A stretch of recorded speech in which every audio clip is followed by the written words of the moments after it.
You ever meet someone who can walk into a room and suck the joy right out of it? That's my mother-in-law, a woman so toxic, so self-absorbed, that every family event felt like emotional warfare. But when she crossed the line, when she tried to destroy my family's peace, I gave her a taste of her own medicine. And let's just say, she never saw it coming. If you've ever had to deal with someone who thinks they can control you, manipulate you, and still walk away smiling, hit that like button right now. Because today's story is about taking back your power in the most satisfying way possible. My name's Emily, and for most of my adult life, I've been living in the shadow of one woman, my mother-in-law, Linda. From the outside, she looked like your typical suburban mom. Pearls, pressed shirts, perfect hair, and that fake smile that makes strangers think she's kind. But the moment you get close, you realize she's pure poison. She doesn't talk. She attacks just in polite words. Every compliment has a blade hidden behind it. "Oh, Emily, that's such a nice dress. I didn't know Walmart had a designer section now." The first time I met her, I was naive. I thought maybe she just had a sharp sense of humor. My husband, Mark, told me to let it go. She's just old-fashioned, babe. But as time went on, her comments became sharper, colder, calculated. She'd question everything I did as a mother. If my kids got sick, she'd sigh dramatically and say, "Well, maybe if you didn't work so much, they'd have stronger immune systems." If I cooked dinner, "Oh, interesting choice. Your generation doesn't believe in seasoning, huh?" I'd laugh it off in public, but every time she left, I'd cry in the kitchen. Because no matter how hard I tried, it was never good enough for her. The truth is, Linda wasn't just mean, she was narcissistic. Everything had to be about her. If someone else got attention, she'd twist the situation until she was the victim. When I gave birth to our third child, she didn't even come to visit.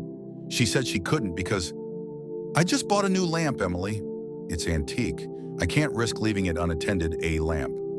She chose a piece of furniture over her own grandchild. That was the moment I realized, this woman didn't care about family. She only cared about control. So I started distancing myself. No more answering her daily calls, no more explaining my every move. But narcissists hate losing control, and that's when she started her next game, turning my husband against me. It started subtly. Mark began questioning little things. "Hey, Mom said you've been ignoring her texts. Is everything okay? Mom said you seemed distant during Christmas. Did you say something to upset her?" It was death by 1,000 cuts.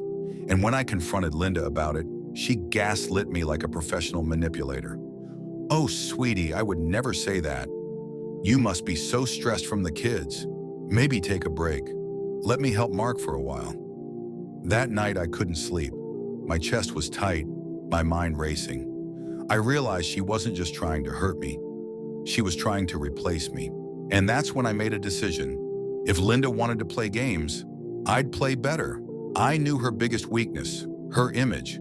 She cared more about looking like a perfect mother and grandmother than she did about actually being one.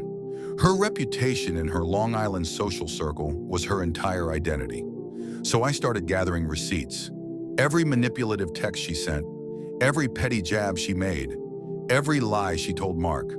And then I started turning the tables, quietly. When she'd call Mark complaining about me, I'd have him on speaker.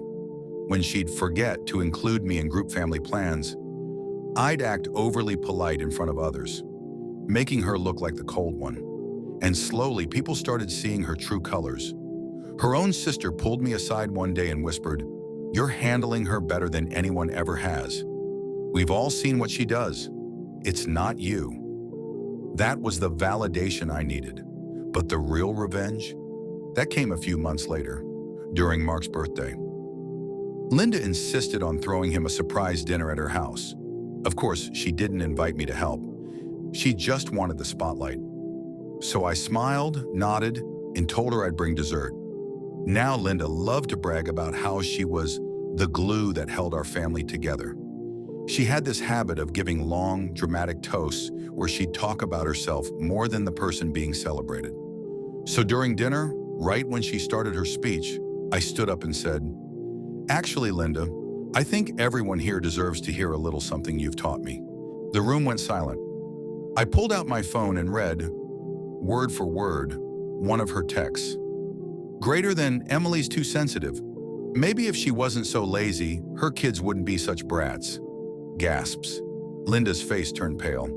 Then I smiled sweetly and said, but you're right, Linda. You've definitely taught me how not to treat people I love. I placed the phone down. The silence was deafening. Mark looked at me, then at his mother, and for the first time ever, he saw what I'd been living with. Linda tried to laugh it off. Oh, I was just joking. But the damage was done.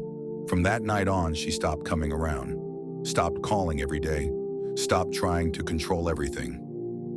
A few weeks later, Mark told me she'd been crying to her friends because her family abandoned her.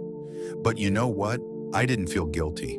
Because revenge doesn't always mean shouting or screaming. Sometimes it's just shining a light on the truth and letting it burn. I learned something powerful through this.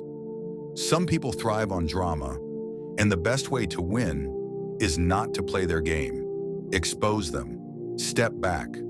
Let them destroy themselves with their own words. And when the dust settles, you'll still be standing, stronger than ever. If this story gave you chills or reminded you of someone you've had to deal with, hit that like button right now. Tell us in the comments, what's the most satisfying revenge you've ever witnessed? And don't forget to subscribe, because every week we bring you real stories of karma, payback, and poetic justice that'll make your jaw drop.